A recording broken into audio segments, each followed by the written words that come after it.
sur les réseaux sociaux pour soutenir votre ami Serge Romney. Dave Riman, qui était notre invité hier, a commencé à en parler également. Et on a l'impression que ça peut devenir un problème demain.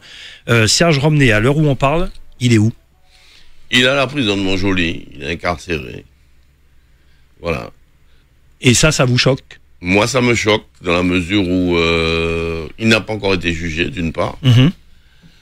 J'étais présent quand l'incident, on va dire, pour être poli, s'est produit. Pour moi, on peut dire pour nos auditeurs, ça vient d'où? Du pont du Larrivot? Ça vient du pont du Larrivot. Je venais de dire à mes camarades, on part à l'ARS. Et il n'y avait eu aucune intervention des gardes mobiles jusque-là. Ils étaient massés aux abords. Et à ce moment-là, de l'autre côté du pont, Serge prend sa voiture pour partir et les gardes mobiles se mettent en travers de la route pour l'empêcher de passer. Apparemment, ils avaient eu une consigne pour empêcher les gens de venir vers Cayenne. Il semblerait, parce que là, je ne suis pas dans le secret des dieux, mais vu leur attitude, il semblerait qu'ils avaient une consigne. Donc, Serge avance. Mais il était de quel côté, pour bien comprendre? Côté Cayenne, côté du pont, ou côté Macoria? D'accord. Donc, il voulait traverser le pont. Il voulait traverser le pont pour venir nous rejoindre. Et là, quand il avance, les gardes mobiles s'écartent. On le voit très bien sur la vidéo, hein. J'ai la vidéo, moi j'ai aucun problème avec ça. Les gardes mobiles s'écartent, donc lui il avance, il traverse le pont, et arrivé de l'autre côté, moi je venais de sortir avec ma voiture, effectivement il y avait plein de monde au milieu du chemin, il y avait des gardes mobiles, j'ai zigzagué au milieu d'eux pour partir, puisque ma voiture était dans le sens de la route, j'étais le seul à avoir la voiture dans le sens de la route, les autres camarades étaient de l'autre côté, donc ils ont fait demi-tour, et ils ont bien vu Serge passer comme moi. Au milieu des gardes mobiles, il a zigzagué, et là, il a été pris en chasse. Alors, bon, je ne sais pas si dans la voiture il a compris ce qui se passait ou pas, mais il a été pris en chasse, et jusqu'à tout près de vos locaux, où là, ils ont réussi à l'arrêter, et ils l'ont violemment frappé. On n'a pas vu, hein? Vous n'avez pas vu, mais nous on sait qu'il a été pris en violemment chasse. Pris en chasse. C'est quoi, pris en chasse? Ben apparemment, je pose la question parce que bon, qu'il ait peut-être pas compris au départ, mais il y a les sirènes, il y a les gyrophares. Après, il a peut-être compris, mais il voulait certainement pas s'arrêter. Je pense. Bon, moi, je vais le dire comme ça. Il faut pas raconter d'histoire. Il n'a pas voulu franchement. s'arrêter. On sait très bien comment ça se passe dans ces conditions-là, et c'est d'ailleurs la réalité. Parce que vous me dites quand je dis qu'on l'a violemment frappé, vous n'étiez pas là. Oui, nous en tant que médias, on a des gens qui étaient là. On a été sur les lieux, il y a des camarades qui ont été sur les lieux, qui ont récupéré ces lunettes qui étaient cassées par terre, donc elles se sont pas retrouvées là par hasard. Il y avait des traces de sang par terre, et Serge, on a eu des infos, parce qu'il est passé quand même aux urgences à l'hôpital, qu'il avait reçu des coups à la tête, des coups importants, qu'il avait eu les bras molestés et bon, je ne sais pas quel point, mais d'après les informations de certaines personnes que nous avons aux urgences, c'était sérieux. Donc, il a été examiné par 2 médecins qui se sont contentés de l'examiner. Il n'y a pas eu de radio, il y avait pas, alors que des coups à la tête quand même, ça peut entraîner une commotion. Et on estime qu'il y aurait eu un minimum de faire des radios. Qu'est-ce que vous réclamez aujourd'hui? Quel message vous voulez faire passer par rapport à cette situation-là de Serge Romney? Je rappelle qu'il est un agent EDF, qui travaille à EDF. Il est cadre à l'EDF. Il est cadre à EDF. Oui, il est ingénieur. Qu'est-ce que vous voulez dire et à qui vous voulez le dire? Non, moi, ce que j'ai à dire, c'est à la population guyanaise de venir le soutenir. Parce que Serge, depuis que je le connais, depuis 1984, ça a toujours été quelqu'un de droit, qui a toujours milité auprès de son peuple dans tous les moments difficiles. Je l'ai connu, il était jeune footballeur, il débutait. J'étais son entraîneur avec Christian Stanislas, on était à deux, on était 2 entraîneurs du Racing Club Guyane. Absolument. Et ensuite, c'est un jeune talentueux qui a progressé, qui a joué dans les plus grandes équipes comme le Gel d'Art de Kourou, qui a encadré les jeunes à un moment donné.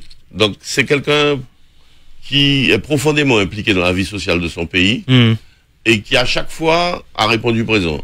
Et pour moi, il est encore plus important parce qu'à chaque fois il a été à mes côtés.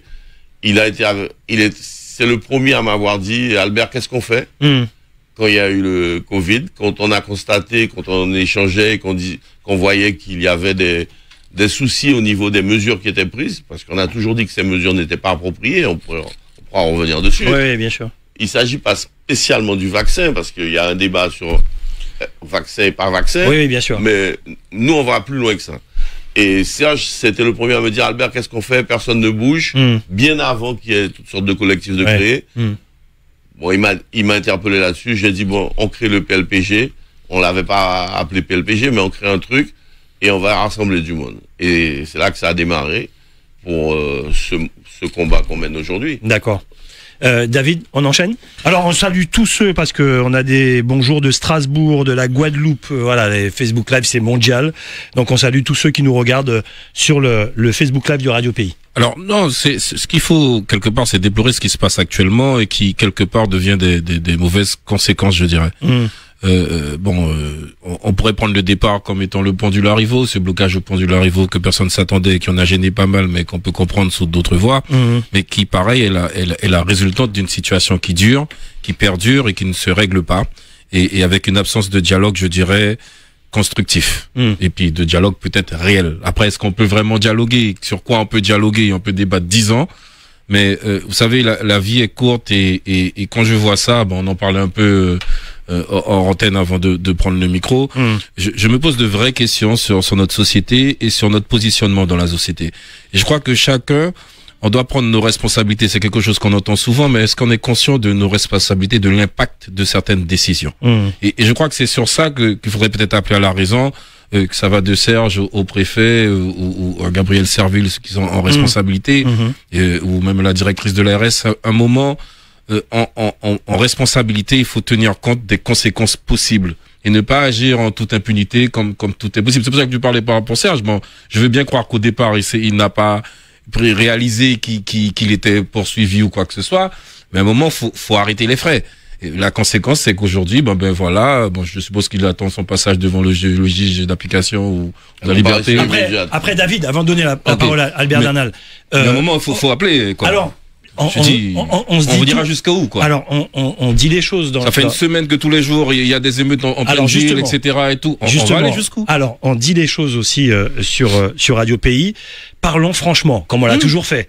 Lorsqu'il y a de tels mouvements, à un moment donné, l'individu peut avoir des moments de nervosité. Exacerbé. On craque. Voilà. Et peut-être que en face, on attend que tu craques. Et quand tu craques, tu deviens hors la loi. Et c'est ça que tu as envie de dire aussi? Mais je réagis comme ça. Pourquoi? Parce que j'entends M. Darnal qui dit qu'il a été un des premiers à dire qu'est-ce qu'on fait? Et il n'a pas dit être un des premiers à dire on brûle. Il a dit qu'est-ce qu'on fait? Il faut qu'on réagisse, il faut qu'on mette en place quelque chose. Ça veut dire que c'est quelqu'un qui est investi de ce que je vais appeler ce combat sociétal. On peut être pour, contre, la méthode, le fond. On est là pour débattre. Bien sûr. Mais je serai le premier à toujours défendre ceux qui s'intéressent à la vie en société pour qu'on puisse agir dans le bon sens. Et c'est ça qu'il faut pas qu'on perde de vue. Et c'est très bien que ce soit M. Darnal qui soit là. On parle toujours au nom de la population. Là, j'ai envie de dire, cette population, qu'est-ce qui dit qu'on la représente vraiment ou pas? Est-ce que c'est qu'un petit courant ou pas? Bon, grand débat. Toujours est-il que là, il faut qu'à un moment que ça s'arrête. Je dis là, les choses vont trop loin. Oui, on parlera des poubelles qui brûlent tous les soirs. Et comment on en sort? On est dans un contexte un peu différent. Ceux qui brûlent les poubelles ou les voitures, je suis sûr que le pass sanitaire, ça leur passe au-dessus de la tête. Albert Bernal. Et ensuite les auditeurs. Je ne suis pas convaincu, monsieur Vernet, de ce que vous venez de dire. Peut-être. Parce que lors d'une conférence de presse qui a eu lieu il y a quelques jours, oui, c'est vrai, je disais que les journalistes devraient faire un peu d'analyse sociologique. Les jeunes sont privés de sport depuis le 24 mai. Oui. Depuis le 24 mai, ils sont dans l'oisiveté, ils ne font plus rien. Moi, je suis président d'une association sportive. Ce n'est pas par hasard que j'ai mis le maillot de mon club. D'accord. L'Olympique. Le polo de mon club. D'accord. Olympique de Cayenne. Premier club en termes d'effectifs. Moi, je peux vous montrer, si vous voulez, sur mon WhatsApp, le nombre d'appels que je reçois par jour de parents qui veulent inscrire leurs enfants, qui veulent que ça reprenne, qui me disent quand est-ce que vous reprenez. Oui, bien sûr. Moi, j'ai pris mes responsabilités, je reprends le 22 septembre. J'ai décidé, quelles que soient les conséquences, on pourra me verbaliser, on pourra me faire ce qu'on veut, il n'y a pas de problème. J'assume. Vous savez pourquoi vous le faites? Je sais pourquoi. Parce que sinon, c'est une cocotte minute, les jeunes vont craquer. Ça va péter. Ça va péter. Et ça pète déjà. Oui, oui. Et c'est un épiphénomène ce qu'il y a eu, parce que ça peut péter plus raide que ça. Donc il faut qu'on soit conscient que ces gens-là ne prennent pas les bonnes dispositions. Moi, je suis désolé, quand j'entends Madame Debord parler à plusieurs reprises, je me dis, mais elle nous prend pour des cons, cette femme. Moi, j'ai fait des études supérieures, je ne suis pas là pour étaler ma science. Mais par exemple, je ne vais même pas parler de ce que je sais, mais je vais parler de faits objectifs. Ce masque, oui, c'est un masque FFP2 qui est utilisé en chirurgie. Il protège effectivement contre le virus. Mais tous les petits masques bleus, là, comme vous avez, là, oui, ils ne vous protègent pas, hein. Ils vous empêchent de transmettre éventuellement le virus. Mais si quelqu'un à côté de vous a le virus, vous l'aurez. Il vous empêche de projeter, mais il vous empêche pas de recevoir le virus. Donc, on se moque de nous. Vous êtes en train de dire que si on veut vraiment se protéger, c'est ce masque-là qu'il faut. C'est ce masque. D'accord. C'est un masque qui filtre. Je l'ai même testé quand on a reçu des lacrymogènes. On vous a vu sur la vidéo. Testé, vous avez marché, dans. Il y a des infirmiers qui m'avaient dit, Albert, tu peux vérifier, il filtre. Bon, on vous a vu, oui. Je l'ai mis exprès. Vous avez marché tranquille. Autour de la bombe lacrymogène. Et c'est là que j'ai vu vraiment que sur le masque, on se moque de mais nous. bon, ok, sans défendre qui que ce soit. Il y a des auditeurs. Très vite. Allons-y. C'est un très bon exemple, le masque, ok. J'entends qu'il filtre et tout. Je voulais rajouter un petit truc. Quand on a parlé du masque en avril 2020, qu'est-ce qu'elle a dit, Madame Debord? Le masque, ça sert à rien. Tout le monde l'a dit. Elle a même dit, c'est un masque de... vous n'avez qu'à mettre vos masques de carnaval. Albert Darnal, tout le monde l'a dit, même en France, même le ministre. Mais on le sait. Mais c'est pour vous montrer que ces gens-là se moquent de nous. Allez-y. Ensuite, les auditeurs. Monsieur Darnal, vous avez parlé des bienfaits de ce masque. Je vous ai vu le manipuler. Oui. Ça veut dire que là, quelque part, le masque, il est souillé tel qu'il est. Pourtant, vous allez le remettre et les trucs machin. Non, mais on se parle. Ce que je veux dire par là, c'est que on n'est pas chirurgien, on n'est pas infirmier. Il y a des protocoles qui s'apprennent, des usages qui machin. Et on nous a demandé de prendre des mesures barrières, je dirais basiques, accessibles à tous, comme le coude, comme des petits masques plus simples, pour limiter. Il y a aucune chose. Il y a une seule chose qu'on sait pour la Covid que j'ai, c'est qu'on sait rien. D'accord? On a des croyances. On a des croyances. On va sur des pistes. Mais non, mais je veux dire, on ne sait rien. Non, quand on ne sait rien de façon inéluctable qui ne va pas changer dans le temps. Oui. Les choses, elles évoluent. Et ce qu'elle a dit, effectivement, mais elle l'a dit la dernière fois. Absolument. Effectivement, elle n'a pas dit, je le regrette. Mais elle a compris que c'était maladroit, elle a compris qu'effectivement, qu'elle a dit ça au moment, mais que ça a changé. Mais on a vu ça pour tout le monde. Je dis bien tout le monde. Parce que l'info, elle change. Aujourd'hui, le monde change. Et je crois qu'on perd du temps dans ce type de posture. À revenir sur le passé. Nous devons aujourd'hui ça, c'est qu'est-ce qu'on fait. Moi, c'est ça qu'aujourd'hui. Qu'est-ce qu'on fait aujourd'hui? Qu'est-ce qu'on fait pour s'en sortir? On peut pas tout arrêter. Il y a des gens qui souffrent, que ça soit économiquement, que ça soit socialement. T'as parlé tout à l'heure de la conséquence pour les jeunes. Ensuite, les auditeurs. Et pas que les jeunes. Mais on connaît l'importance du sport. C'est un éducateur depuis longtemps. Donc, à partir de au fin deal. Aujourd'hui, les décisions qui doivent être prises doivent tenir compte de cet ensemble. Alors, 2 secondes avant de me répondre, Albert Darnal. On prend 2 auditeurs et je rajoute ça dans la réflexion. Pour nos auditeurs, pour les internautes, pour Albert Darnal. La dernière fois, je ne sais plus qui j'avais comme invité. Je dis, qu'est-ce qu'on fait? Pass sanitaire. On prend pas? Vaccination obligatoire. On prend pas? On fait quoi? On vit normalement? La Guyane n'est pas seule à vivre cette crise sanitaire-là. On voit ce qui se passe aussi à l'extérieur. Je rajoute ça dans la réflexion. Qu'est-ce qu'on fait? 25 76 25. Allô, bonjour. Mettez le casque, Albert Darnal. Pardon. Et on y va. Allez-y, c'est à vous. On prend 2-3 auditeurs et on revient ici. Allô, bonjour. Allô? Oui, allez-y. Oui, bonjour, ici. Bonjour. Oui, c'est pour monsieur Albert Darnal. Oui. Je vais parler l'école plutôt parce que comme je suis guyanais, je suis fier d'être guyanais et nationalité française. Allons-y. Monsieur Darnal, vous avez profité du système. Vous n'êtes pas exemplaire en Guyane. Parce qu'en Guyane, il n'y a pas que des malheureux. Il y a beaucoup de personnes qui sont bien heureux en Guyane. Parce Pas d'attaque personnelle. Ça sert à rien. C'est juste des points de vue que je demande, mon point de vue. Allez-y. Parce que quand je l'entends parler, c'est que critiquer, polémiquer envers l'État. Mais il a profité du système, maintenant il est retraité, avec la bonne Achille et même les anciens inspecteurs de la police nationale. Moi, je dis que vous n'êtes pas exemplaire en Guyane, vous êtes minorité. Alors arrêtez de critiquer l'État, vous avez profité du système. Prenez plaisir à profiter de votre retraite, mais il ne faut pas monter la tête des jeunes pour combattre l'État. Parce que la Guyane fait partie de l'État français. La Guyane ne sera jamais indépendante parce que la Guyane n'est pas faites uniquement créole local. Il y a beaucoup de communautés en Guyane et puis la majorité de la population n'est pas pour vous. Alors moi je dis, profitez de votre retraite, arrêtez de foutre le bordel en Guyane et puis vive la vie. On dirait qu'il parle créole. Oui, non. Merci beaucoup. Alors, je prends juste un autre auditeur et ensuite je bloque le standard parce que ça mérite une réponse. 25 76 25. Allô, bonjour. Encore un et je... Allô, oui, allez-y. Oui, bonjour. Bonjour. De la Guadeloupe. Voilà. Bonjour la Guadeloupe. Voilà. Bonjour Albert, que je connais, mais ça fait longtemps que je suis partie. Bonjour, un petit coucou. J'allais dire, ce qui a parlé là n'a rien compris. C'est bien dommage il faut que tout le monde se mette. C'est un combat.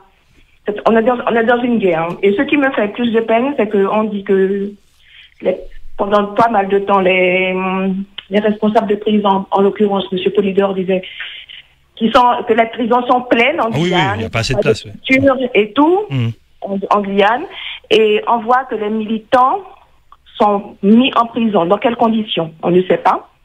Autre chose, je pense que c'est un mot d'ordre, parce que dès qu'on manifeste, c'est pareil en Martinique. Eh ben, ils sont en prison aussi. On les emprisonne. C'est un mot, je pense que c'est un mot d'ordre qui a été donné, mais il y a deux poids de mesure, parce que je vois là en Guadeloupe, il y a, je sais pas si vous connaissez l'artiste Kérosène. Oui, on connaît.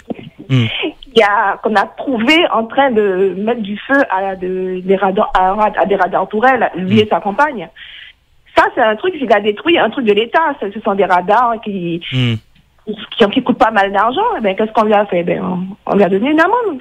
Alors, pour des gens qui manifestent pour une cause juste et légitime, parce que je trouve que mon pays, ça fait bientôt 2 ans qu'on couvre-feu, confiné, et un préfet très larguant vis-à-vis de la population, sans respect. Il faut arrêter à un moment donné.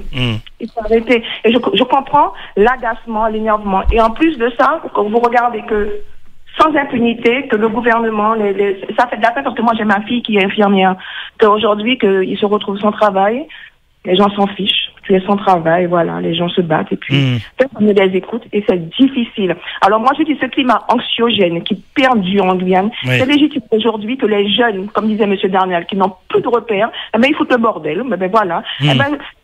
J'ai toujours dit, le Guyanais, nous sommes un peu passifs, mais quand on dit qu'on en a marre, ça pète. Voilà. Merci. Bon courage à vous. Merci beaucoup. Se rappeler quand on avait 18 ans, n'est-ce pas, mon cher David?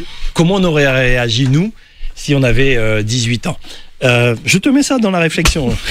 Allez, Albert Darnal, bon, vous répondez à notre auditeur quand même ou on passe à autre chose? Non, moi je ne vais pas polémiquer. Oui, on passe à autre chose.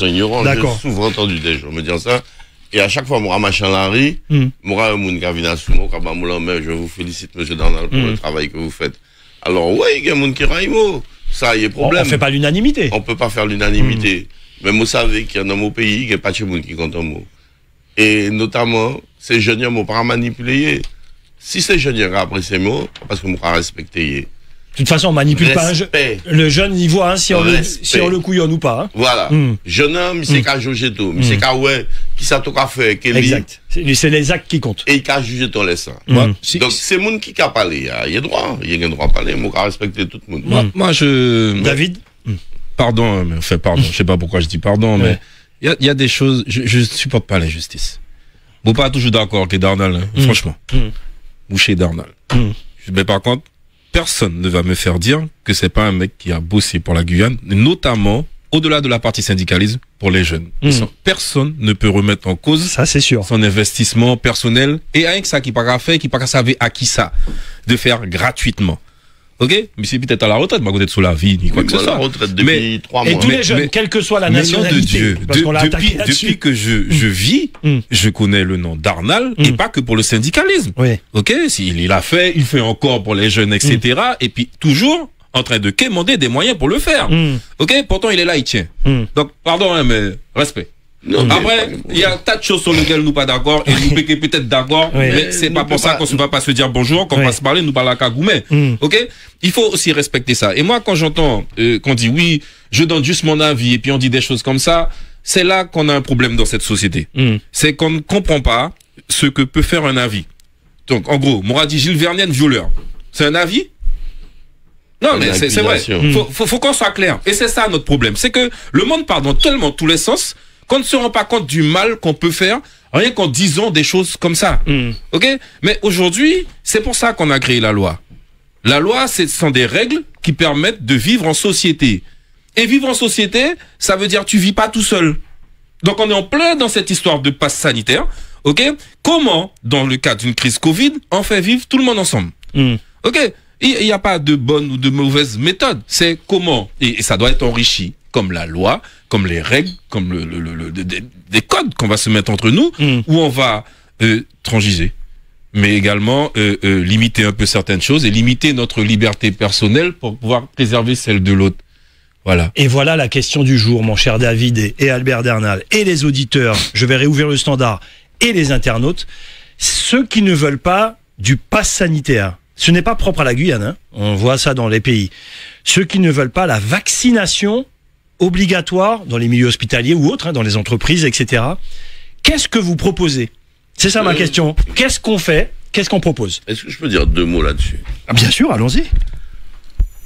Moi, j'observe la situation dans le monde. Il y a des pays, dès qu'il y a eu une personne atteinte du virus, qui ont tout de suite fermé leurs frontières. Oui, qui on ont a vu. protégé leur population. Oui. Et dans ce pays-là, Vous le vouliez, virus vous vouliez faire ça? ne s'est pas développé. Mais laissez-moi terminer. Je vous laisse terminer. Je vous laisse terminer. Au Le début de la débat crise intéressant. sanitaire en Guyane, on a eu les premiers cas qui sont apparus à Saint-Laurent, des gens qui venaient d'un séminaire, je crois, religieux. Oui, pas Toulouse, mais j'ai oublié la... À Mulhouse. Mulhouse, Voilà. Mulhouse, oui. Ces gens-là sont arrivés par l'avion. D'accord? Donc, ils ont contaminé d'autres personnes, ce qui est Comme partout dans le comme monde. partout dans le monde. Oui. Mais est-ce qu'on n'aurait pas pu prendre d'autres dispositions? Quoi? Par exemple, On peut pas fermer les frontières. ça s'est fait... Non, par non, exemple, Non, mais par Guyane. Sérieusement, on peut Par pas. Guyane, Albert Pourquoi Dernal. par Guyane? Parce qu'il manque de Mais tout comment on ici. a fait? Mais attends, c'est pas... Moi, je vais aller plus Il loin manque de dans tout ici. Le problème, hein. C'est ça je aussi. me rappelle d'un débat auquel j'ai participé Oui, allons-y. sur un de une chaîne de télévision, Oui. Nos confrères. concurrente, vos confrères, Oui. si vous voulez. Où, pour répondre à mes affirmations et à ma démonstration, un professeur, je sais pas de quelle université il est professeur, m'a répondu, oui, mais le Covid, le SARS-CoV, on le connaît depuis plus de 20 ans. Oui. Ils le connaissent depuis plus de 20 ans. Certainement. Mais qu'est-ce qu'ils ont fait depuis plus de 20 ans pour qu'on maîtrise ce virus? Parce que M. Felrechter a dit, c'est un virus qu'on ne connaît pas, on le connaît, le virus. On connaît la famille. On connaît la famille, mais on connaît la manière aussi dont il se répand.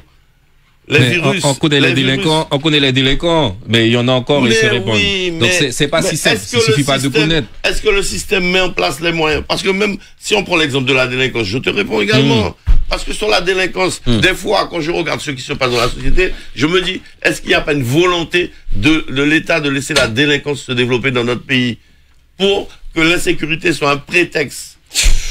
Vous allez loin. Oui, je vais loin, mais c'est une question que je me pose constamment.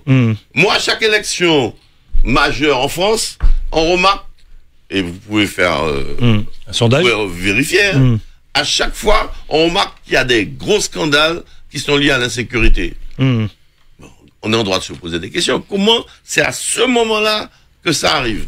Et la plupart des campagnes électorales Bon, une sont fois- basées Alors sur vous, Une fois qu'on s'est alors posé la vous, question. vous vouliez fermer les frontières Non, voilà, ou pas? j'allais revenir. Moi, ce que je voulais, Oui. et ce qu'on a proposé au PLPG à Oui, l'époque, oui. c'était de faire un confinement total pendant une semaine ou 15 jours. Quinze Ça jours, n'aurait ouais. pas marché.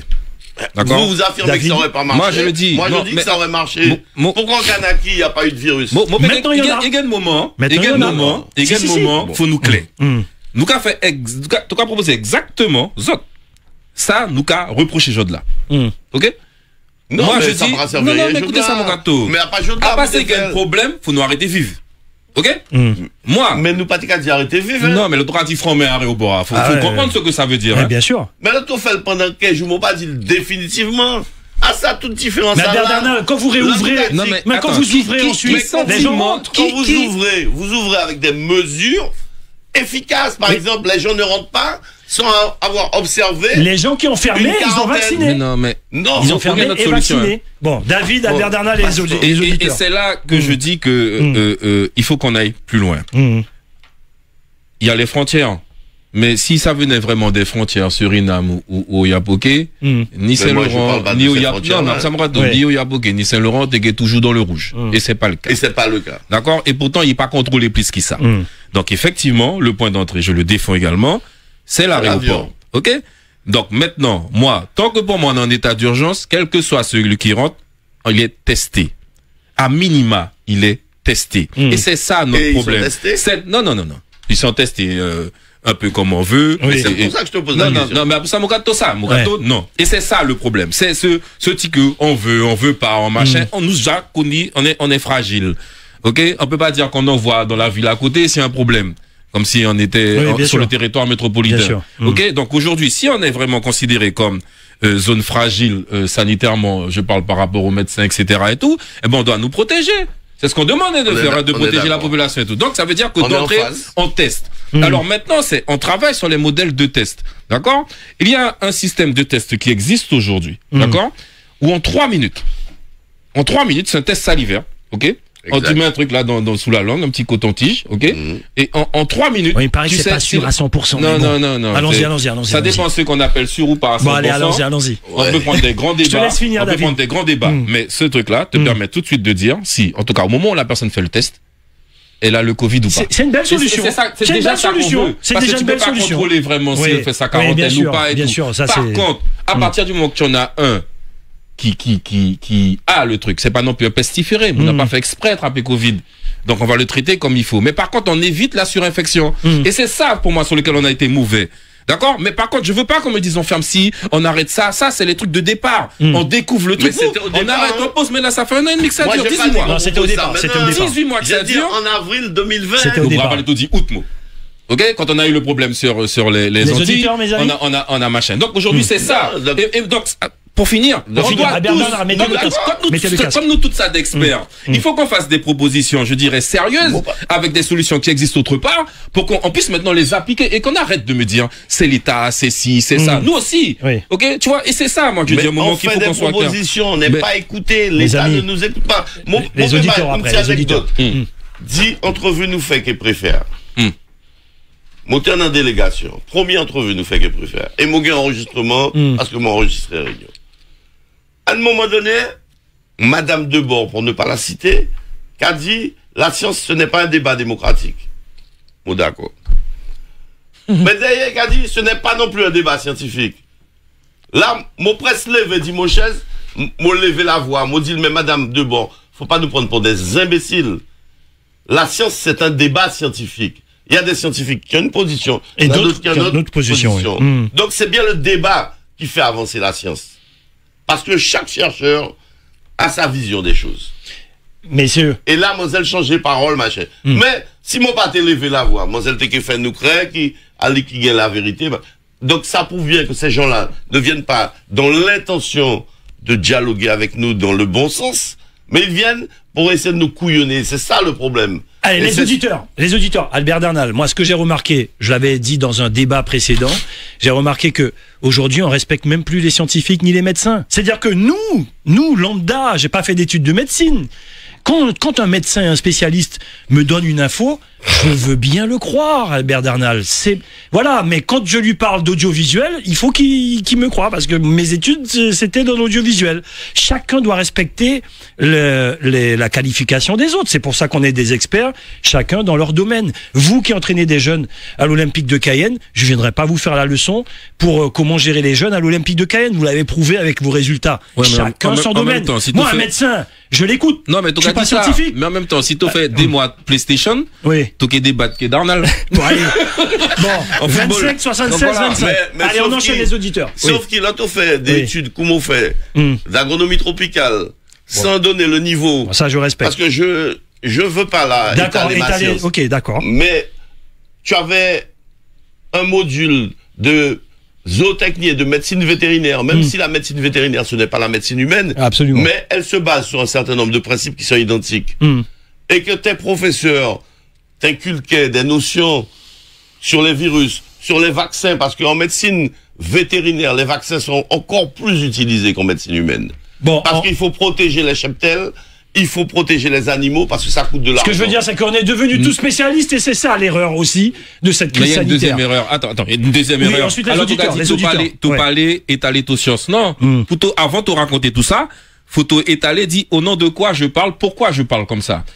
Parce que nous pas qu'à penser à ce type de précaution, hein, qui effectivement nous prend machin. Après, c'est celui qui écoute, qui dit que c'est un expert dessus, qui a telle expérience dans ça, qui a dit ça, je sais si je l'écoute ou si je l'écoute pas. Peut-être. Donc, il y a ça nous a dit, il faut nous changer aussi nos façons de fonctionner, pour que chacun ait le libre arbitre de qui croit pas, mais on sait que la personne qui parle, au titre de quoi elle parle. Et on reviendra tout à l'heure, justement, comment on considère une directrice de l'ARS dans un département comme Allez, 25 76 25. On enchaîne.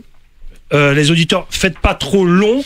Tous ceux qui sont en attente, vous passerez. C'est parti. 25 76 25. Allô, bonjour. Allez-y. Merci de votre patience. Oui. Allô, oui, je suis bien à l'antenne. Oui, vous êtes en direct, oui. Oui, alors bonjour Gilles Vernier, bonjour Albert Danal, bonjour David Riman. Non, David Velwaster. Ah oui, excusez-moi. Il n'y a pas de souci. Alors j'écoutais l'émission tranquillement, et puis j'ai voulu réagir parce que le premier auditeur qui a appelé, qui a été très désagréable avec Albert Danal. Il a donné son avis. Donc je ne suis pas le pote d'Albert Danal, je le connais juste de vue comme ça, donc je n'ai pas appelé parce que je suis son pote et on ne se connaît pas. Mais je ne supporte pas ce genre d'attaque-là. Et donc, on va rester très, très scientifique, on va pas rester sur la polémique. Donc, premièrement, au sujet de la santé, ce n'est pas une affaire de spécialistes, de médecins. C'est quelque chose qui nous est personnel. Je veux dire que quand vous parlez de mécanique, là, c'est pas pareil. Une voiture, ça nous upset. Ce n'est pas notre corps. Si vous parlez d'informatique, ce n'est pas notre corps. Mais la santé, c'est notre corps. Donc, lorsqu'on se préoccupe de notre santé, de notre corps, c'est légitime. Parce que il y a même des médecins qui ont dit, les meilleurs médecins des enfants, ce sont leurs parents. Parce que si vous ne vous occupez pas de vos enfants et que vous comptez seulement sur des scientifiques, vos enfants, ils meurent. D'accord? Les meilleurs médecins des enfants, ce sont leurs parents. Si vous ne soignez pas vos enfants avec amour et affection, les enfants, ils meurent. D'accord? Et donc, ce n'est pas une affaire de médecin. C'est la médecine, c'est tout le monde a le droit de se préoccuper de médecine et de parler de médecine. Ah ça, il n'y a pas de problème là-dessus.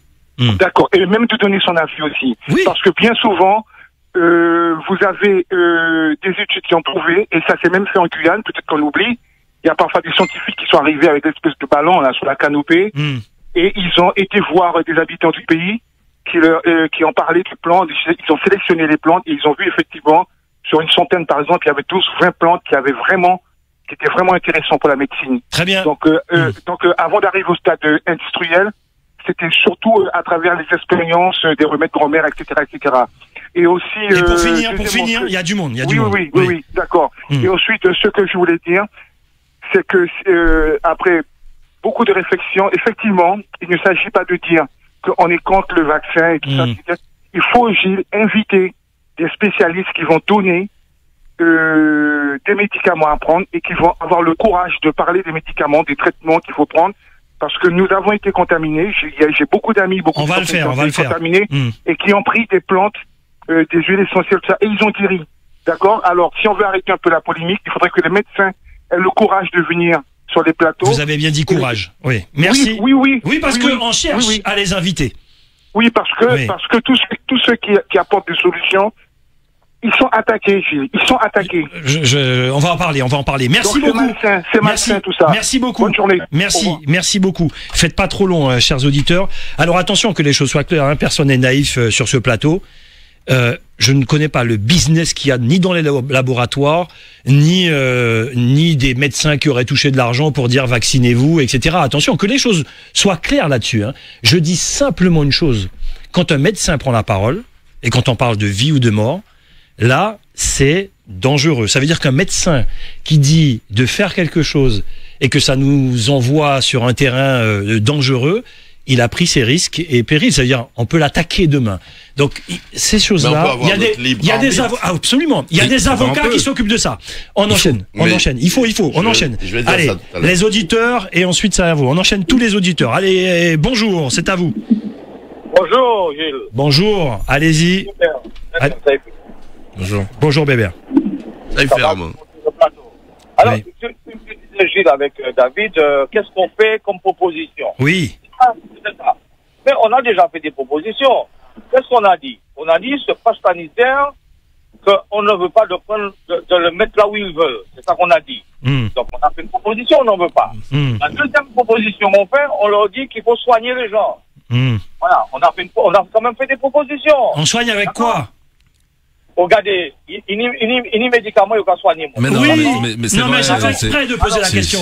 Non, il faut arrêter de faire. Non, je suis très sérieux. On soigne avec quoi? Avec quoi? Le Virapic? Alors. Non, il faut être sérieux. Non, regardez, on va pas parler du Virapic, attends qu'il va parler du Virapic. Ben, avec quoi tu soignes? On m'a dit comme ça. Demande aux médecins qui sont à l'hôpital, quand tu leur poses des questions, avec quoi ils soignent les gens, ils te disent on soigne les gens uniquement avec de l'oxygène. On doit arrêter la carbonage. Moi, je pose une vraie question dans le débat. On arrive à la soigner les gens. Et David, qui est au MEDEF, qui est un des responsables du MEDEF, c'est pertinemment. Il t'a dévoilé. On a embarrassé avec ce pass sanitaire, puisqu'on a un gros problème économique. On a déjà des problèmes économiques aujourd'hui. Très bien. Ça va encore enfoncer les petites et moyennes entreprises. Donc, aujourd'hui, c'est vrai, qu'est-ce qu'on propose? On a proposé des choses.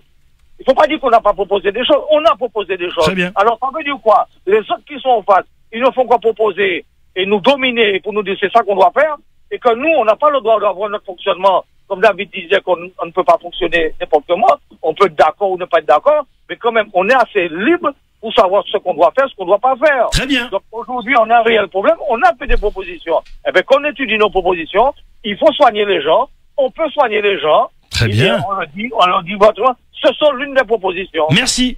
Merci. Je dis simplement une chose. Je vois que sur le Facebook Live, ça s'emballe. C'est une vraie question que je pose. On soigne avec quoi? On pourra en parler. On enchaîne les auditeurs. On pourra en débattre.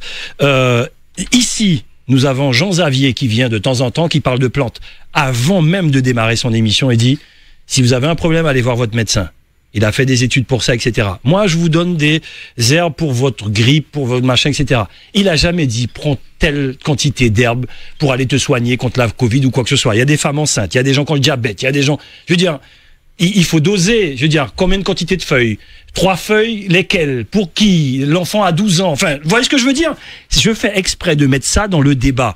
Je veux pas non plus qu'on vienne nous dire, nous n'y feuilles là, on a des machins, on se soigne avec ça. Il faut être sérieux dans le débat. Si c'est prouvé qu'avec 3 feuilles d'hibiscus, je fais exprès pour dire ça, on soigne la Covid-19, ne vous inquiétez pas, on irait tous prendre nos 3 feuilles d'hibiscus.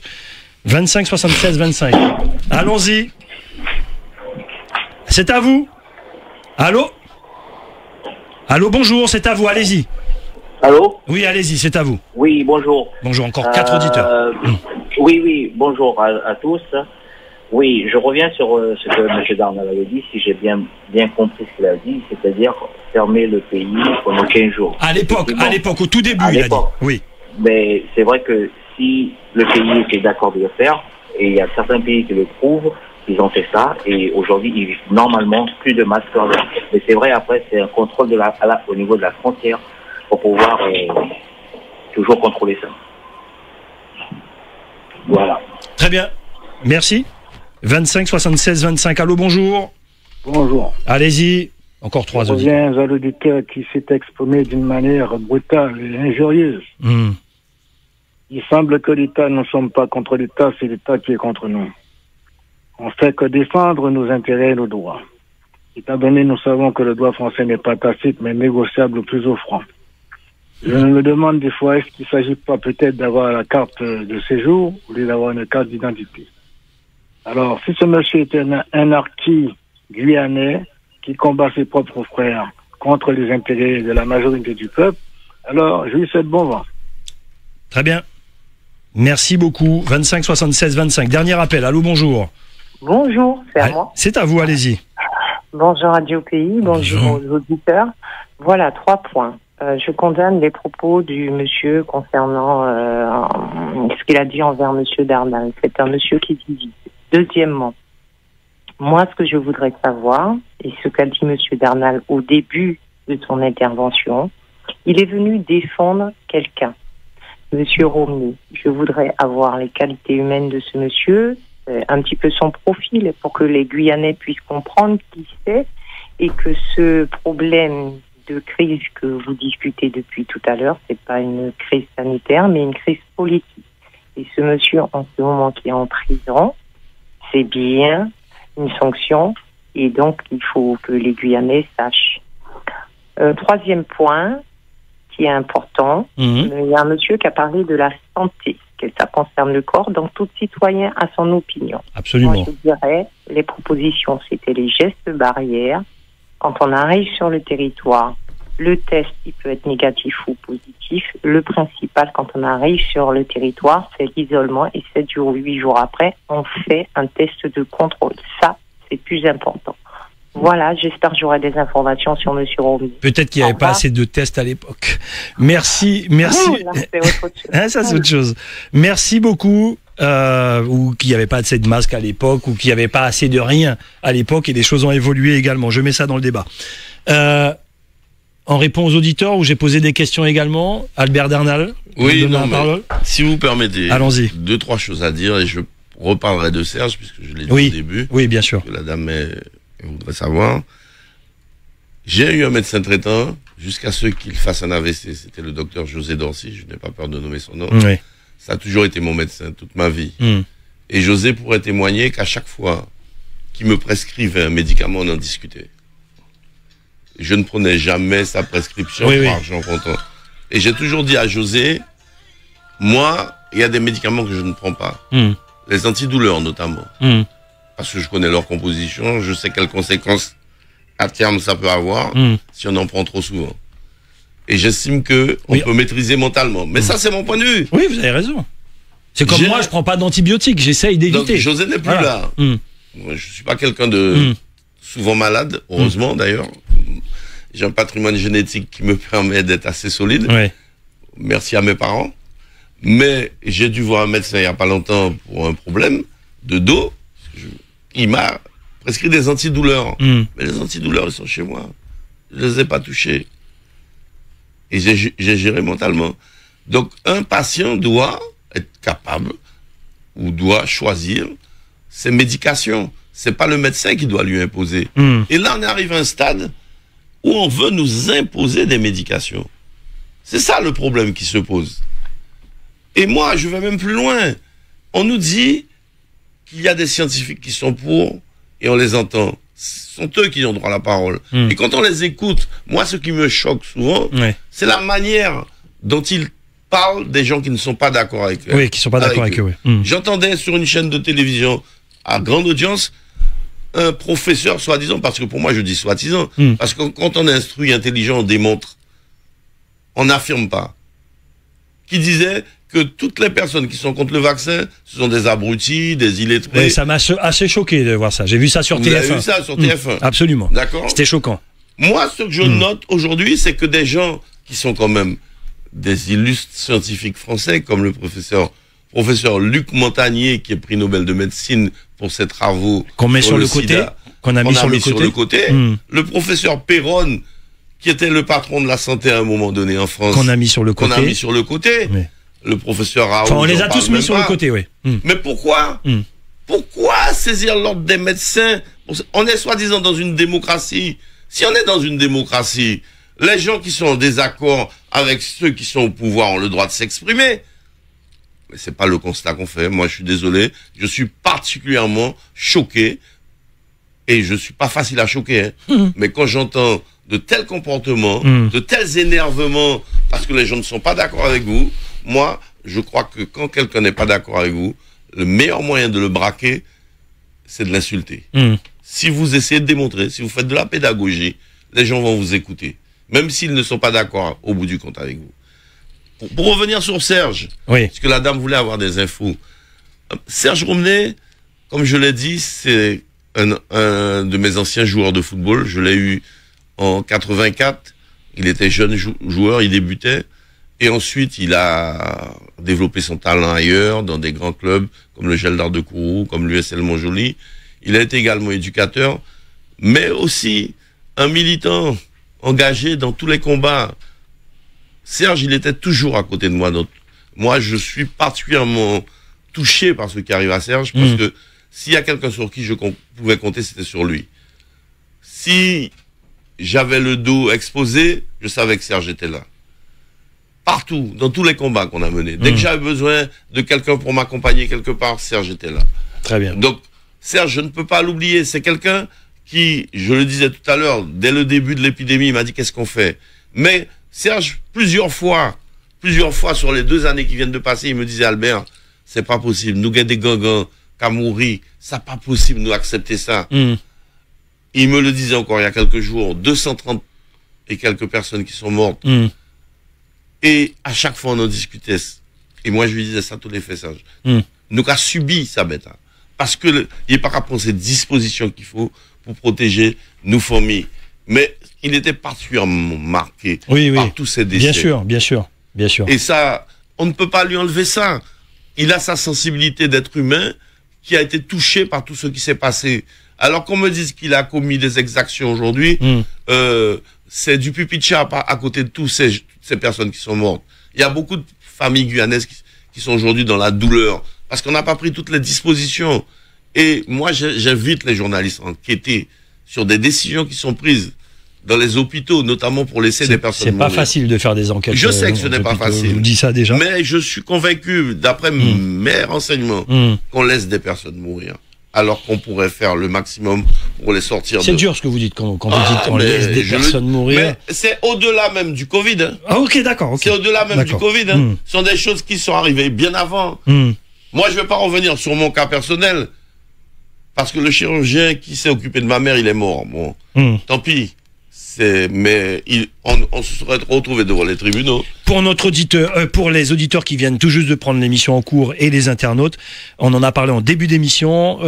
Albert Dernal parle de Serge Romney qui, en ce moment, est dans la centre pénitentiaire de Rémire-Montjoly. Voilà, pour avoir un peu plus d'infos. David, par rapport à mes questions, peut-être? Je vais réagir un peu. Allez, on prend 3 minutes pour réagir. Allons-y. Bébert a pris l'antenne tout à l'heure pour dire ce qu'il appelait des solutions. Oui. Bon, qui pour moi devraient être quand même un peu plus étayées. C'est un avis tout à fait personnel, mais que je maintiens. Par contre, il a dit également que j'étais en haut du MEDEF. Je suis président délégué du MEDEF, pour ceux qui ne le savent pas, et je l'assume totalement. Je l'assume totalement parce que j'estime qu'on doit être acteur et qu'on doit agir quand on veut faire avancer les choses. Et c'est en ce sens que je me suis inscrit au MEDEF et j'adore mon équipe. Et cette équipe a décidé, pas unanimement, mais collectivement, de justement défendre cette position où on va pousser à la vaccination. Alors pousser à la vaccination ne veut pas dire qu'on va tirer sur ceux qui ne veulent pas. Maintenant, il faut comprendre le pourquoi de cette décision. Aujourd'hui, quand on regarde, il y a des secteurs qui sont touchés, bon, techniquement S1 bis, ok, le sport, les restaurants et tout ça, qui sont à chaque fois des fusibles, ce que j'appelle les fusibles de l'économie.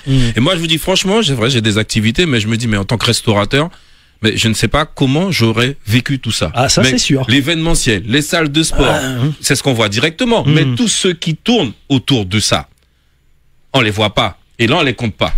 Tous ceux qui livraient les restaurants, etc., qui n'ont plus le même chiffre d'affaires, etc. D'accord? Et tout ça, on ne voit pas les conséquences.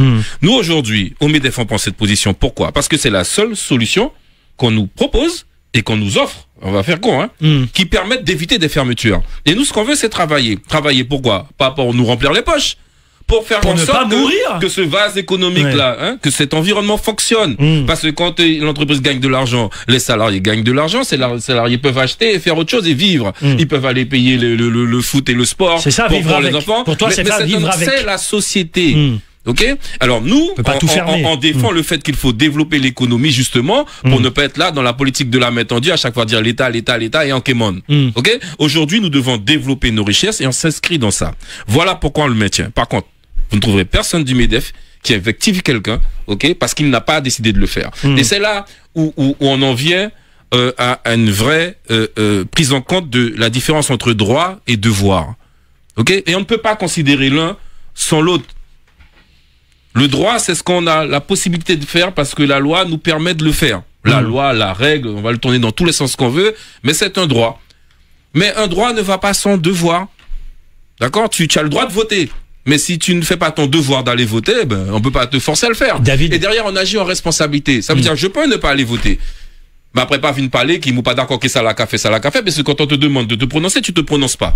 C'est une façon de voir les choses. Non, c'est la mienne, et c'est celle que je défends. Avant de donner la parole à Albert Dernal, je te promets qu'il va falloir qu'on fasse une émission avec Réseau Entreprendre aussi, Tony Mirand et autres, parce que je pense pas que ça soit par hasard qu'il ait dit MEDEF. Je vois quelques commentaires sur le Facebook. Les gens ont un certain regard sur le MEDEF ici en Guyane. Pour eux, le MEDEF, c'est le CAC 40, c'est les grosses... On est en Guyane, hein, MEDEF Guyane. Hein, bon, bref, mais ils ont une sorte de regard sur le MEDEF. Peut-être qu'il va falloir faire une émission un peu plus de pédagogie là-dessus. On est prêt à en discuter. Hein, on va le faire avec nos auditeurs, c'est important. Mais c'est pas le sujet. C'est important. Non, mais c'est important quand même. Juste une chose, quand on parlait de solutions et d'acteurs, je vais citer l'exemple de Biosoleil. On a dit effectivement à un moment, peut-être qu'effectivement dans cette période, cette gestion de crise, on a manqué de capacité de faire des tests. Absolument. Moi, je voudrais vous faire regarder Biosoleil. Regardez comment ils se sont comportés pendant cette crise. Et moi, je dis bravo. Je dis bravo parce qu'au contraire, ils ont cherché à chaque fois à essayer de se mettre au top, à être proposés des trucs, à aller même faire des tests dans les hôtels, etc. À l'aéroport, ils ont été présents. Ok, ils ont mis à disposition leurs compétences et ils ont proposé des solutions. Quand il a fallu les variants et qu'il fallait faire le séquençage pour voir justement si c'était tel variant, gamma, delta, ça avait d'autres noms à l'époque. On disait qu'il fallait les prendre, les faire partir et puis 15 jours après on aurait un résultat. Les gars se disent non, on va monter quelque chose pour avoir de propre matériel pour faire le séquençage ici. C'est ça qu'il faut regarder et ça n'a pas pris un an. Et aujourd'hui, c'est fait directement ici. Ok? On pourrait dire, hein, c'était pas son rôle. On pourrait dire que c'était celui de l'Institut Pasteur, etc., etc., etc. Mais on peut reprendre le débat. Aujourd'hui, on n'a pas d'établissement de transfusion sanguine et tout ça. Ils sont guyanais quand même. Mais c'est pas parce qu'ils sont guyanais qu'ils sont obligés de le faire. Ce sont des privés. Non, je dis pas que c'est une obligation, mais c'est quand même. Je les cite en exemple. Avoir une certaine conscience de ce qu'on est.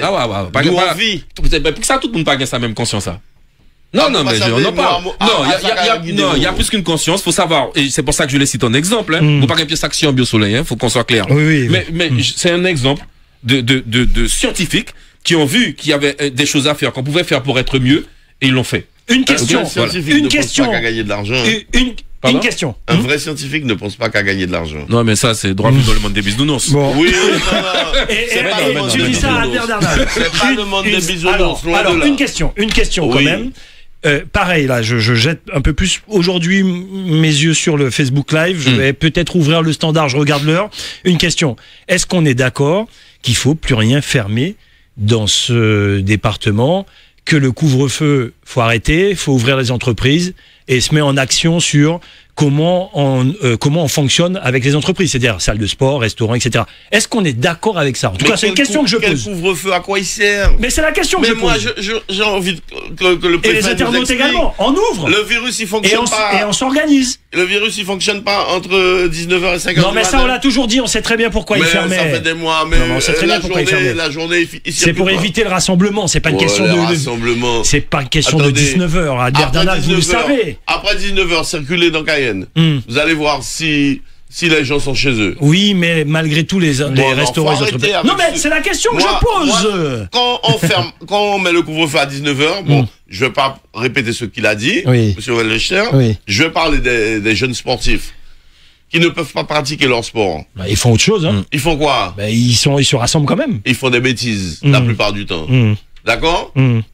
Combien de jeunes sont vaccinés aujourd'hui? 5% des sportifs seulement. Moins de 5%. Je dis 5%. Quand tu dis à un jeune, le football va reprendre, qu'est-ce que tu fais? On sera obligé de présenter un pass sanitaire. Qu'est-ce que tu fais? Je dis, monsieur, j'arrête de jouer au football. Hein. Donc, on va vers une société où les jeunes, ils vont arrêter de faire du sport. C'est pas moi qui vais aller leur démontrer les bienfaits du vaccin, puisque je ne suis pas convaincu des bienfaits du vaccin. Et tous ceux qui sont convaincus des bienfaits du vaccin, je leur dis, si vous voulez, allez le prendre. Mais on en reparlera dans 2-3 ans. C'est tout ce que je leur dis. Mais vous dites pas, c'est ce que vous dites aux jeunes? Non, pas aux jeunes. Aux jeunes, je leur dis rien. Vous leur dites rien. Vous débrouillez. Vous faites vos choix. D'accord, je n'influence pas les choix des jeunes en la matière. Non, c'est important. Mais là, il y a un autre problème. David, et ensuite j'ai bloqué le standard après 3 auditeurs en attente. Je veux dire, comment on fait faire du sport, si on parle du sport. Comment on sort de là? Je veux dire, il y a des mesures temporaires. Le pass sanitaire, en tout cas tel qu'il est écrit, est une mesure temporaire pour l'instant et qui ne concerne pas que la Guyane, on le voit bien partout, ça va même plus loin aux États-Unis. D'accord? Aujourd'hui, c'est compliqué. Il n'y a pas de décision qui va plaire à tout le monde. D'accord? Quel que soit le pays. Et en responsabilité, à un moment, on doit en prendre pour avancer. Donc, quand on n'est pas d'accord avec cette décision-là, quelles sont les voies de recours qu'on a et qu'est-ce qu'on peut faire? Évidemment, on peut faire des propositions, mais encore faut-il être entendu. Mais là, nous gagnons problème. Il y a des jeunes, et ça va devenir une bombe. Mais on parle des jeunes, mais il y a aussi des grands qui ont besoin de faire du sport. Tout le monde a besoin de s'évader, de faire l'esprit. Et le sport, comme les restaurants, c'est important. Bon, on a rigolé de la petite vidéo là de la dame qui disait au préfet de venir dormir avec elle. Oui, oui. Parce que les restaurants sont fermés. Oui, oui. Bon, sur le coup, on rigole. Mais en même temps, qu'est-ce qu'on fait? C'est ce lien social qu'on a supprimé avec la Covid. Et autant on va en disant, mais comment tu dis pas bonjour? Autant, à la limite, on va dire, tu vas pas dire bonjour aujourd'hui, hein. Vous savez, le monde change. Moi, ça me fout des frissons parce que je me dis, mais où on va? Demain, ça va être quoi?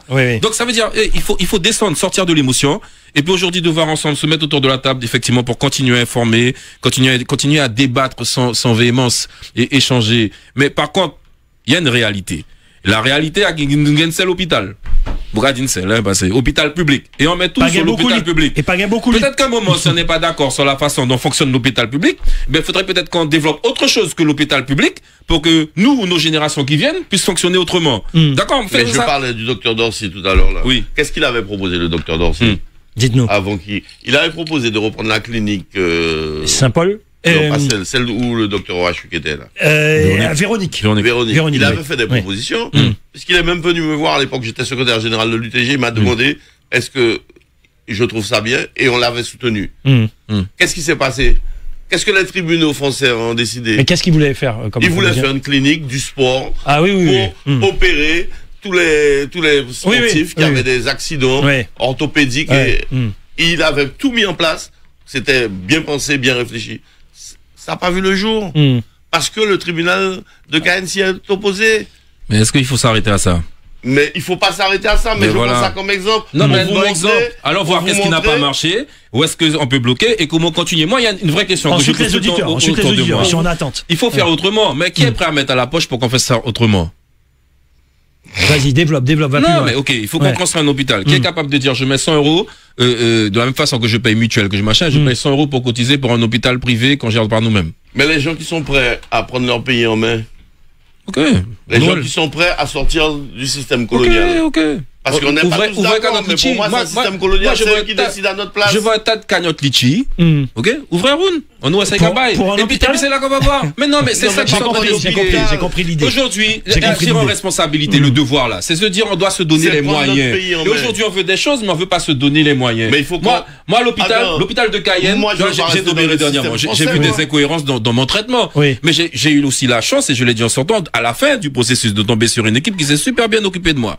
D'accord? Mais j'ai aussi vu dans la salle des urgences là, tu as une lumière qui est là. Le truc, ça tremble. Tu crois que c'est un truc va de presque tomber. Mais tu te dis, mais c'est une lumière. Tu dis, ouais, mais c'est comme ça. Le mec, il doit me faire des points de suture. C'est à la limite s'il a pas éclairé avec son portable. D'ailleurs, c'est ce qui s'est fait pour voir bien machin. Parce que la lumière qui était là, truc, ils ont une lumière pour ce genre de choses. Elle marche pas. Oui, tu fais peur là, David. Mais non, mais c'est la réalité que j'ai vécue. Mon frère inventé. Donc tenons compte de ça. Tout ça avec ça. Mon gars fait attention. Mon gars dit, vaut mieux pas me blesser, vaut mieux pas m'arriver à l'hôpital, vaut mieux pas. Tu comprends? On prend des précautions. Parce qu'il parle. Mes amis, il y a les auditeurs en attente. Ton prédécesseur.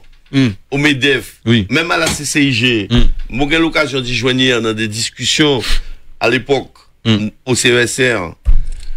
Il était qu'à dire des bêtes qui étaient ça des vérités, et notamment le fait que ces entreprises guyanaises qui est visée spécialement par le fisc, le gain des redressements judiciaires pour faire, est bien placé pour savoir ça. Il n'est pas les laisser Guyanais approprier un certain nombre de richesses. David, 2 minutes, il y a des auditeurs. Tant qu'il nous était dans ce système, côté à la France qui a décidé, eh ben, nous péquons mettre, dis-nous destin. Allez, les auditeurs, le casque, Albert Dernal, allez, les 3 derniers auditeurs. J'ai bloqué le standard. Allô, bonjour. Oui, bonjour. Allez-y. Bonjour. Oui, c'est moi. Oui, bonjour à tous sur le plateau. Bonjour. Monsieur Vernier, vous avez demandé quel traitement existe aujourd'hui contre le Covid-19. Absolument. Oui, alors je vais faire juste une remarque là-dessus. Il y a un traitement à base d'azithromycine et d'hydroxychloroquine, le fameux protocole Raoult. Et le problème, c'est que les médecins généralistes n'ont pas le droit de prescrire ces traitements-là. Pourquoi? Et il y a également parce que les autorités sanitaires refusent en France ont interdit aux médecins de prescrire ces traitements. Voilà, c'est ça qui se passe. D'accord. La seule solution aujourd'hui, c'est la vaccination. Donc c'est pas un traitement, c'est du préventif. Oui, d'accord. Et autre chose, je vais faire remarquer, surtout pour Monsieur Darnal, je pense qu'il faut pas mettre l'accent sur l'aspect scientifique du problème aujourd'hui, mais plutôt sur les mesures. Pour moi, ce sont des mesures politiques qui sont prises. Ce sont plus des mesures sanitaires. On est d'accord. Voilà, on est d'accord. Ce ne sont plus des mesures sanitaires puisqu'on peut très bien faire le choix, le gouvernement peut très bien faire le choix que désormais, considérant qu'en Guyane, on est 70% de gens non vaccinés, on peut très bien faire un autre choix politique et dire, eh bien, on va mettre les mesures, comme vous avez dit tout à l'heure, on va mettre des mesures en place différentes. Il n'y a pas de passe sanitaire. On va responsabiliser les gens et on va vivre avec le virus. Voilà ce que je voulais dire. Vivre avec. De toute façon. Mais vivre avec, ça s'organise. Merci beaucoup, cher auditeur. C'est comment vivre avec, hein. C'est pas le tout de dire vivre avec. Pour moi, vivre avec, c'est on ouvre. Tu peux pas tuer un restaurant, tu peux pas, là il y a l'auditeur qui a le volume très fort, tu peux pas tuer un restaurant, tu peux pas tuer une économie, tu peux pas fermer les frontières, sinon on meurt économiquement parlant. Pour moi, vivre avec, c'est on ouvre les vannes et comment on s'organise pour vivre avec. 25, 76... Peut-être comment on s'y prépare. Comment on s'y prépare, absolument. Allô, c'est à vous, ça résonne, hein. J'imagine que la radio est pas très loin. Allô, bonjour. Oui, allô, bonjour, Armand Achille. Baissez le volume, mon cher Armand Achille. Le volume est bas. Eh ben, éloignez-vous de la radio. Éloignez-vous de la radio. Allez-y. Bon. Non, je voudrais revenir à Serge Romney parce que je trouve qu'on n'a pas suffisamment parlé de lui. Serge Romney, c'est un grand patriote guyanais. C'est un grand Guyanais.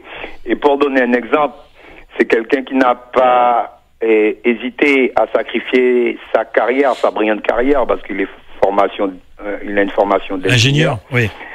Au moment de l'affaire Jean-Victor Castor à EDF, oui.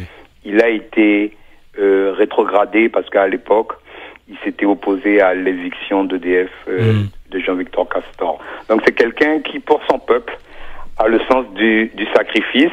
Et c'est pour ça que cet après-midi, à 4 heures, nous organisons une marche en direction de la CIC pour que le maximum de personnes puissent venir nous rejoindre.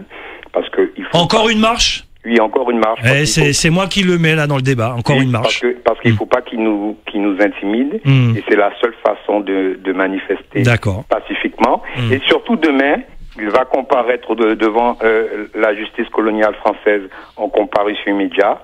On sait qu'ils veulent en faire un exemple. Et c'est pas acceptable que quelqu'un qui se mette cœur et âme au service de son peuple soit utilisé comme exemple pour intimider et terroriser le reste de la population par la justice coloniale. Donc c'est pour ça qu'il faut que demain, il y ait un maximum de nos compatriotes. Non, c'est aujourd'hui la marche. Hein? Non, la marche aujourd'hui, mais demain c'est l'audience. Ah oui, l'audience, immédiate. D'accord. Et il faut qu'il y ait un maximum de nos compatriotes qui soient au sein de la salle, puisque c'est une audience publique, et qui soient en solidarité avec Serge Romney. Merci. Je voulais dire un petit mot à David Wellwachter. 30 secondes, hein, vu l'heure. 30 secondes. S'il se souvient des débats, je pense que les socioprofessionnels ont une grande responsabilité dans la situation dans laquelle où nous sommes.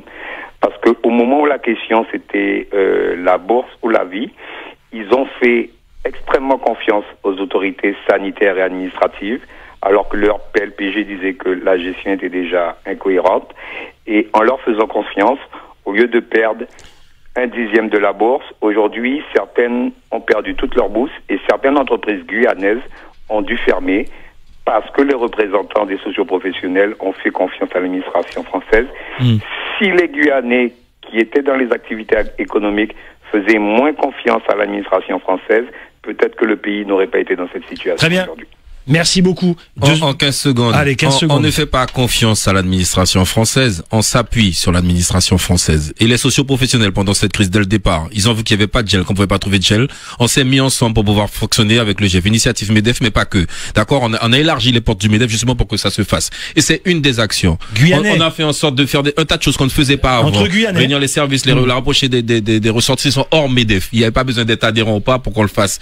Qu'on ne dise pas qu'on a fait confiance et puis on n'arrête pas. C'est rester faire confiance et dire, ok, ben je regarde. Pas voulu écoutez, faites comme vous voulez. On est là à côté en étant. Non, on a réuni également les syndicats. On a réuni également les syndicats. Je me rappelle au local de l'UTG où on lui a fait des propositions pour qu'on travaille ensemble. Mais on a travaillé ensemble. Où elle nous a répondu, mais qui vous êtes pour dire. Albert Darnal, faut pas se diviser entre Guyanais sur ça. Pas sur ça. Elle ne nous a pas travaillé ensemble. Elle a écouté les autorités. On a travaillé ensemble parce que c'est un problème sociétal. Faut pas sur ces détails-là que les Guyanais se déchirent entre eux. Je ne suis pas rancunier.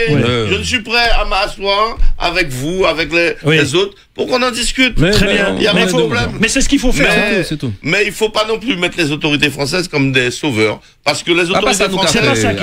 C'est pas ce qu'il a dit. L'avocat a dit ça. Bon, voilà. Nous pas insister au départ, parce que Motevi nous parlait d'Issage, je nous parlais de d'autres bêtes. Mais ça, c'est depuis le 30 août qu'on est assis devant l'ARS. Depuis le 30 août, à aucun moment, on nous a fait des propositions sérieuses.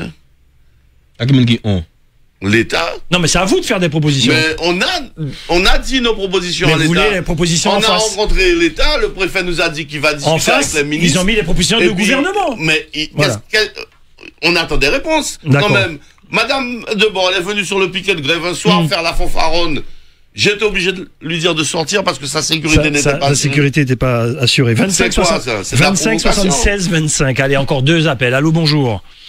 Allô, bonjour. Oui, allez-y. Oui, bonjour Gilles, Albert, David, bonjour. Bonjour. Très bien pour l'émission. Merci.